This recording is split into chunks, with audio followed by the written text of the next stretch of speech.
In the 1990s, the Fortray Gangster Crips, who were known to go to war with various Crips and Blood gangs, were in a deadly war with the Rollin 20 Outlaw Bloods that lasted over a decade. This war came to its peak in the mid-1990s and unfortunately had bodies dropped on both sides. In 1997, Malcolm Dion Mosby, a known Fortray Gangster Crip, and two fellow Crip members plot to go on a mission against the Rollin 20 Outlaw Bloods, which is an attempt to harm or kill rival gang members. After their talk, they armed themselves with two pistols and drove around the Rollin 20 Bloods territories, looking for enemies to shoot. After an unsuccessful attempt to find any rivals though, the Fortray members they decided to go to the home of one of the Crip members. Once they arrived at the residence, they met Rodney Rome, who wasn't a Rollin 20 Outlaw Blood, but still a Blood member nonetheless. Immediately, a short argument ensued, with each member screaming out his hood and dissing each other's gang. And right after that, Mosby and another Fortray Gangster Crip pulled out their pistols and began shooting towards Rome, letting off multiple shots. Rome, he was shot several times, and as a result of his wounds, he died at the scene. Mosby was later caught and in the end convicted of the murder of Rome and was sentenced to 28 years in prison. This story, it only scratches the surface on how much the Fortray Gangster Crips are known to engage in war with pretty much anybody. But it does give an insight on how brutal and ruthless these guys can be. And trust, we're about to address a lot more of these situations. And if you didn't already know, today, we're addressing one of the oldest and most notorious Crip gangs on the east side of South Central Los Angeles, the Fortray Gangster Crips, the original movers. Formed in the early 1970s, this gang has established themselves as one of the most feared gangs in its respected area. And from the foundation of this gang, these guys have had more than a few foot soldiers who are willing to put in the work to earn the gang its respect. And because of all that, this gang definitely has a story to tell. Yeah. All right. Welcome to Cali's Most Dangerous. Let's get into it. Move it! Move it! Yeah, it's me. Put it on Facebook. It's me. Fortray, move it! Danger rating for the Fortray Gangster Crips. The Fortray Gangster Crips are going to receive a danger rating of an 8.7 out of 10, based off of the gang's long history in Los Angeles and beyond. Yeah, try Fortray or test them that day. I promise it won't go your way. Bars, nigga. Now, due to this gang's alliances, which we'll definitely go over later, they're known to go at it with a lot of different gangs in this area and beyond. And trust, as you're about to find out, these guys have had one of the most militant means of operation when it comes to their enemies. That's just my opinion though. What do y'all think? Would y'all went lower or higher? Y'all let me know in the comments. Let's have a conversation about it. Look, y'all heard one story, but I promise, it only scratches the surface of how this game moves. And today, we're gonna address it all. But before we get into all that, let's get into who these guys are. Also, let me get a like and subscribe right now if you made some money today. Who are the Fortray Gangster Crips? I call them stop and cop rock houses. You can pull your car up, somebody runs out to the car, sells you rocks. Kids, often gang kids, jiggling their wares, counting their profits over and over again. Most of that money will go into the house where the adults stay hidden, raking in the biggest profit while remaining insulated from arrest and a long prison term. The Fortray Gangster Crips are a large and infamous African-American street gang found on the east side of South Central Los Angeles, California, located in an area known as the Low Bottoms, with Gil Lindsay Park being one of the gang's strongholds. This gang, they also have a distinction of being one of the oldest active Crip gangs in Los Angeles and was established by former members of Wemmerly Washington's Eastside Crips. With this root as a faction of the original Eastside Crips, the Fortray Gangster Crips are the first Trey family of the Crip gangs. They have one of the largest neighborhoods on the east side of South Central Los Angeles as well. The Fortray Gangster Crips, they consist of two cliques: the Southside Fortray Gangster Crips and the Eastside Fortray Gangster Crips. The Southside Fortray Gangster Crips are located around Alameda Street and Washington Boulevard. In addition, the Fortray Gangster Crips' close allies include the Four Deuce Gangster Crips, which are located east of the Fortrays across Central Avenue, and the 4A Gangster Crips, a small neighborhood north across Vernon Avenue. And altogether, they're part of the 4-Pack Alliance, which includes 3 separate gangs: 4 Deuce, 4 Trey, and 4A Gangster Crips. When it comes to the 4 Trey's attire, they're known to wear a lot of Texas Rangers, with a T standing for the Trey in their name. And of course, they Lokes, so it's a lot of blue as well. And basically, since the gang's foundation, the 4 Treys, they're known for having a lot of hustlers. But during the early 1980s, the gang's name, it rang bells across Los Angeles due to a clique called Third World. Jackson made a very good analogy. Where there is no hope, they turn to dope. Just like there's wave after wave of people that keep coming from Southern California to peddle this drug. No matter how many people we arrest, there's somebody else to take their place. Gang members. Gang members. This clique was widely known throughout Los Angeles, particularly on the east side of South Central. Like Freeway Ricky Ross and the Hoovers and Whitey Enterprises, the 4 Treys and other gangs in the area, they had a clique of drug pens who supplied the area with crack throughout the 80s and the early 1990s, known as Third World. Yeah, these guys, they were definitely respected hustlers in the low bottoms. They had money, cars, clothes, and naturally, that brought a lot of hoes. Bars, nigga. Third World started in the summer of 1983, and at first, it was a small group of around 8 friends who lived on 48th Street between Hooper and Central Avenue. Originally, Third World, they were composed of members from different gangs. For example, one of the original 8 was from 5 Deuce Bloodstone Villains. A big member from the 4 Treys, though, was Bertrand. He had a lot of knowledge when it came to lowriding, and he also had a 3-man crew that knew about lowriding, which is basically how he got so close to Third World. And at first, everything ran smooth. The members were selling drugs, being thugs, and sweeping bullshit under the rugs. But by 1986, the Third World, they started to take a different course. That year, one of his members, Jamal Wright, who grew up on 48th, was sent to Oakland by a founding member of the Third World for a drug deal. But unfortunately, he was killed during a botched transaction. His death came with a lot of rumors of internal corruption and ultimately caused a split within members of the Third World. And through the split, the 4 Treys started to move deeper and deeper within the Third World ranks. And by the end of the split, Bertrand took over Third World, and it's alleged that he robbed 2 members of Third World who controlled the clique's drug supply and had most of the money that was flowing throughout Los Angeles at the time. Yeah, the 4 Treys, they've always been known for getting money, whether through drug sales, extortion, and of course, a lot of robberies. Matter of fact, 4 Trey Gangster Crip members, Tiffany Adams, Devon Maurice Childs, and Trayvon Deshaun Halls went on a string of robberies in 2009. On the morning of February 23rd of 2009, Jacinta Valerie was at home when she heard someone ring her doorbell and knock at the door. When she looked out the window, she saw a man matching Child's description walking away from her front door towards a car. He got into the back seat of the vehicle, began talking on the cell phone, and was looking directly at her house. Valerie thought this conduct, it was suspicious. He didn't leave a business card, and he had nothing in his hands when he approached her home, so she called the police. Sheriff's Deputy Jeff Bishop and his partner were in a patrol car in the neighborhood. Upon their arrival, Bishop saw a parked car with a license plate covered with a paper plate.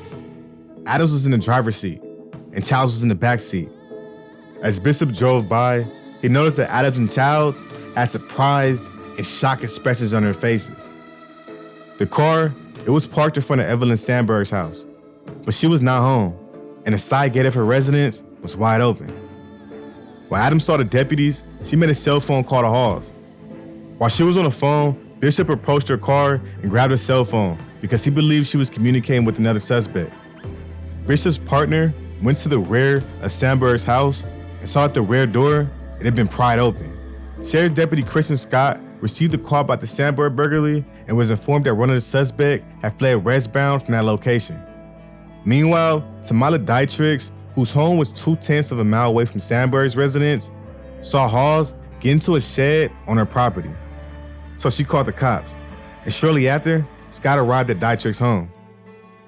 He detained and searched Hall and found his cell phone, where Adams' calls to Hall was reflected on the phone's call history. Adams told sheriff's deputies that she was selling candy for a college fundraiser. She later said that she was selling candy to put herself through college. She had no documentation that she was selling candy or that she was a college student, however. But that wasn't it though. On February 20th of 2009, jewelry and a Toshiba laptop were taken during a burglary of Joanna Jamerson's home. During a search of Hall's and Adams' residence, police found that laptop in her bedroom. Adams told police that she bought that laptop for $300 from a man named D-Mac in front of a liquor store on February 18th or the 19th. Also, during the search of Adams' residence, police found a letter containing gang taggings, which contained a warning: stay out of Los Angeles. Sheriff Detective Richard Cartmel testified that he investigated hundreds of gang-related crimes and had probably contacted thousands of members. He is familiar with the Forte Gangster Crips and experienced talking with his members, saying Hawes and Childs were members of the gang. He also said that the burglary and the possession of the stolen property were offenses committed for the benefit of the gang. The Forte Gangster Crips had an MO of committing burglaries and using female associates and girlfriends. He said the gang members would pretend to sell items door to door, saying his opinion was based on the totality of the circumstances and also conversations he had with other officers as far as the burglary trends of the Forte Gangster Crips. Ultimately, the trial courts, they sentenced Hawes and Adams, as well as other Forte Gangster members, to 4 years for the burglary conviction. Yeah, the Fortes, they've been jacking, robbing, and frauding since the beginning of the gang's foundation. And since these guys are one of the first Crips in the area, they have a lot of known situations around the city.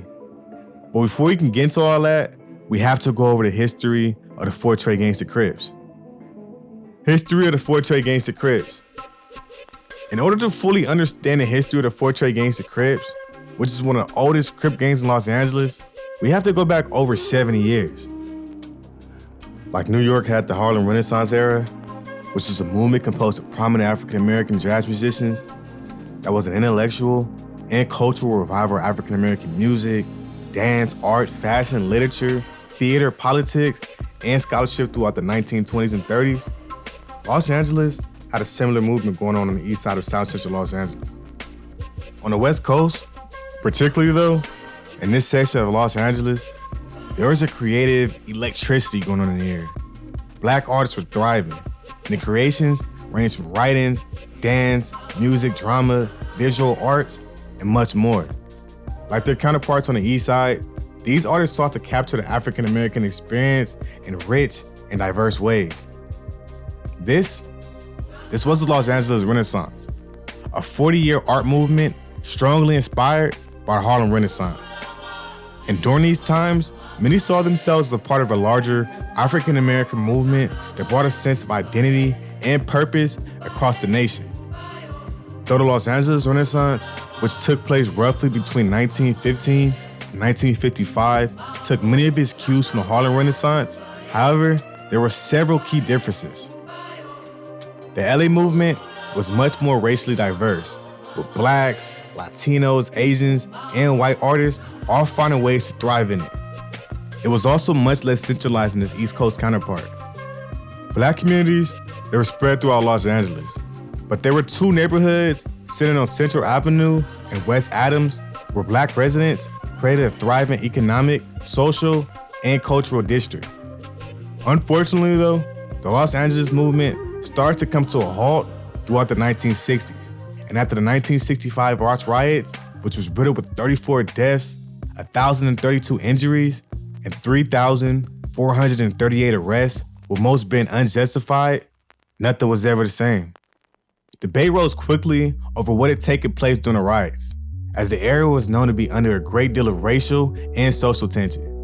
And Watts and the surrounding areas at the time, and even in some cases today, there were high employment rates, poor schools, and related inferior conditions that were endured by African Americans and other local minorities. So let's take race out of the storyline for a second and start this next section with a question. It's mostly rhetorical, but if you feel like answering, let me know in the comments. What would you do if you're in an environment and constantly in the face of oppression, feeling like you have no resources or opportunities to get to them?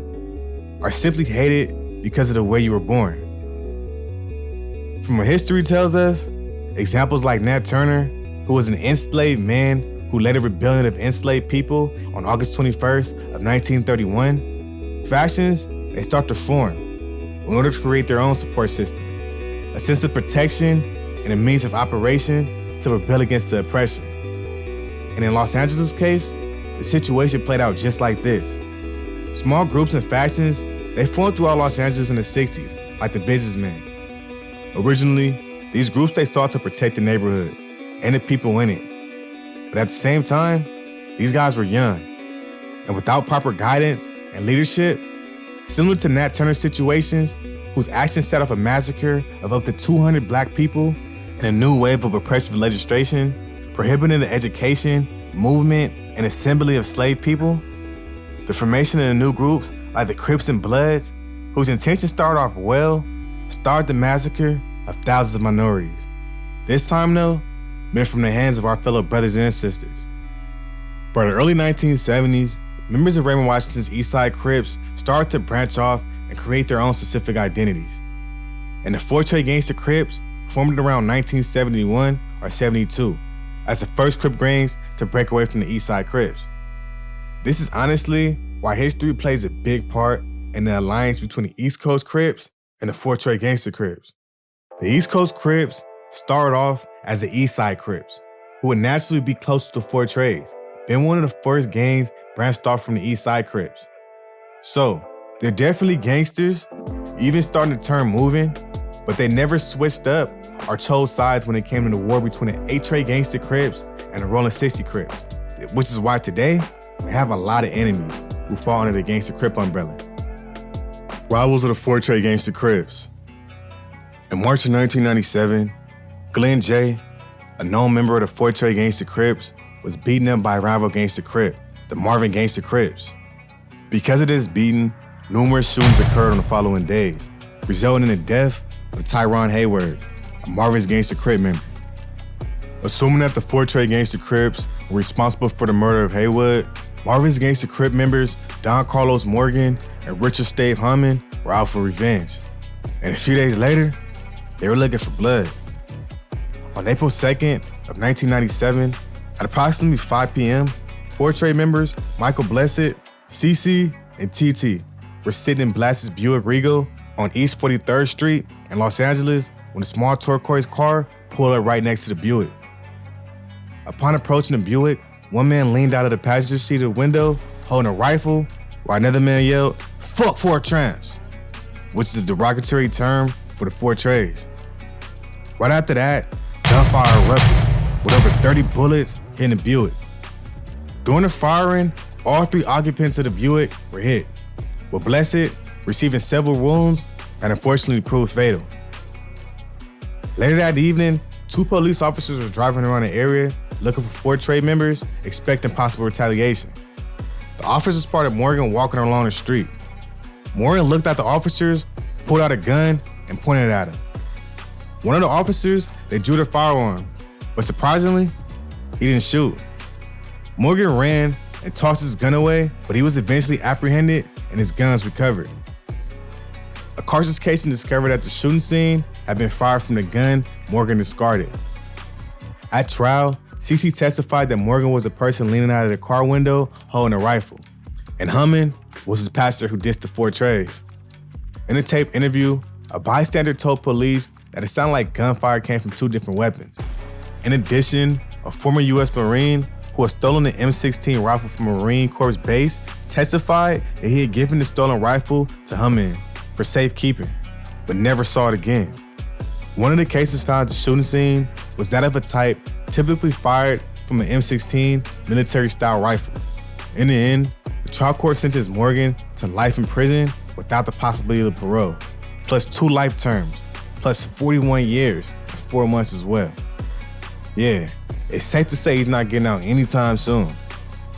I told that story just to give an idea of how even Gangster Crips fall on the list of rivals when it comes to the Forte Gangster Crips. And trust, that war, it was only minor compared to the other Gangster Crips and rivals they're known to go to war with. That's because when it comes to allies and rivals of the Forte gangsters, that situation is kind of tricky. Like I already mentioned, they fall under the Gangster Crips umbrella, so naturally, they have a lot of allies that fall under this umbrella, like the 8-7 Gangster Crips and the 9-7 Gangster Crips. The Fortres, they also have the previous mentioned alliance with the 4 Deuce Gangster Crips and the 4A Gangster Crips. But here's where it gets tricky. From what I found, some claim that they're friendly with the HOA Gangster Crips, but then there's this clip. Did I beat you up in the casino though? Fuck 4 traders, them niggas boo-boo. Them niggas nap lovers. That's why I beat you up. Hey Trey, nigga. Yeah, that's only the beginning though. The Forte Gangster Crips are known to go to war with other Gangster Crips, like the 5 Deuce Broadway Gangster Crips. And this war can be traced back to the 1970s, when both gangs were fairly young. At first, the two gangsters just fight amongst each other, but all that graduated to gunplay in May of 1979, when a 5 Deuce Broadway Gangster Crip member known as Amos Thomas, also known as Gangster Lee, was shot and killed at Gilbert Lindsay Park, setting off a deadly war between the two that can still be seen today. Also, they go at it with the Avalon Gangster Crips. In fact, the Forte Gangster Crips and the Avalon 40 Crips have one of the longest standing feuds in the history of gangs. Similar to the feud between the HOA Gangster Crips and the Rollin 60 Crips, the Fortres and the Avalon 40s have been feuding for over 50 years. This feud between the two gangs was featured on A&E television show LA Gang Wars, The Peacemaker, in episode 4, Bullets, Guns, and Violence, which was an attempt to resonate peace between the two warring gangs. However, the show underestimated the level of hatred between the two rival gangs and failed to make any impact. The storyline for the continued war between these two gangs gets deep, but the foundation comes from the alliances the Forte Gangster Crips hold with other gangs. The Fortres, they're known for forming alliances with other gangs in the neighborhood car, the Rollin O's, as well as the Deuce car, such as the East Coast Crips, which have been allied with them since basically the formation of the Crips, and the Harlem Rollin 30 Crips. Both of these gangs are considered heavy rivals to the Gangster Crips card, which is why these alliances are forbidden in the world of gangs, especially in the 1970s and the 1980s. This is why these alliances earned them the derogatory term, the 4 Traitors, among some of their enemies, who are also Gangster Crips. On top of all that though, they have a long list of other rivals as well. They go at it with the Rollin 60 Crips and the Rollin 90 Crips. Their main blood rivals are the 5 Deuce Pueblo Bishop Bloods, the Bloodstone Villains, and the Rollin 20 Outlaw Bloods, and the All for Crime Bloods. Also, the Forte Gangster Crips are known to be heavy rivals with the Hangout Boys. Prominent figures from the set. The Forte Gangster Crips have had more than a few prominent members and foot soldiers putting in work for the gangs over the years. But first off, I found a list of members who are no longer with us, so rest in peace to them. A few of them include Lil C-Pone, C, Lance Ennis, also known as Chino, Corey Deshaun Green, also known as Lil C-Dog, who was shot and killed on the 100 block of East Century Boulevard, Fathead, G-Bill, K3, OG Radon, Lil VK Sam, Big Smiley, OG SWAT, Big Wallace, Big Trey Day, Lil Trey Day, and Burt Train. Yeah, rest in peace to all of them. Y'all let me know of any other members who are no longer with us, man. Let their names live on. Let their names live on. It's also a lot of other prominent members who have put in work for the Fortres. Some of them include Pitbull and Tommy, who were 2 of the founders of the gang. It's also Lil Country, also known as Lowdown, Mel Dog, Insane, Big Ant, also is Thad Thompson, also known as Lil Gangster, and Terry Warden. 6 years into his prison sentence, Terry Roden, he decided to write books. He was about more than halfway through his prison term for a conviction of armed robbery that he committed while he was on a run for murder when he was 14 years old. He completed his first book, Natural Born Killers, which was completely written in Pelican State Bay Prison in California. After his 2009 release, Terry, he continued to publish and now has 12 published books, including a national bestseller. Yeah, bruh's an example of regardless of your circumstances, there's always a way back up. And at the end of the day, there's no excuses. A few more of his books include Corporate Thuggin', Molly, and his Ratchetville series. Y'all definitely tap in or let me know in the comments if you've already read any of his books, And which one would you recommend most, or what do you think is your personal favorite? In addition though, the Fortrays, they have a few rappers who have been doing their thing too. A big name from the gang is definitely gonna be Gotti Fo Get Dough. Yeah, bro look like a Mozzie clone when you see him, but the bars sound completely different. I don't know if he was shot or something, but he has like a distinct sound, kind of like he's pulling his voice. But that's what makes his flow unique. Kind of reminds me like a West Coast 50 Cent. Y'all definitely tap in when you get a chance. Also, y'all let me know in the comments if there's any artists I might have missed. Let's get their music heard. Current state or the Fortray Gangster Crips? When it comes to the current state of Fortray Gangster Crips, today, they stand as one of the oldest and most active gangs in the low bottoms. Since the gang's foundation, they've had more than a few prominent members and foot soldiers who've helped the gang earn its respect and make them one of the most feared in Southeast South Central. Yeah, and don't get it twisted, they're not just there. In order for a gang or a hood to survive over 50 years surrounded by enemies, they have to be militant, especially on the east side. In addition though, the Fortray's growth, it can be seen throughout the nation as well. They have subsets in Atlanta, Texas, and New York.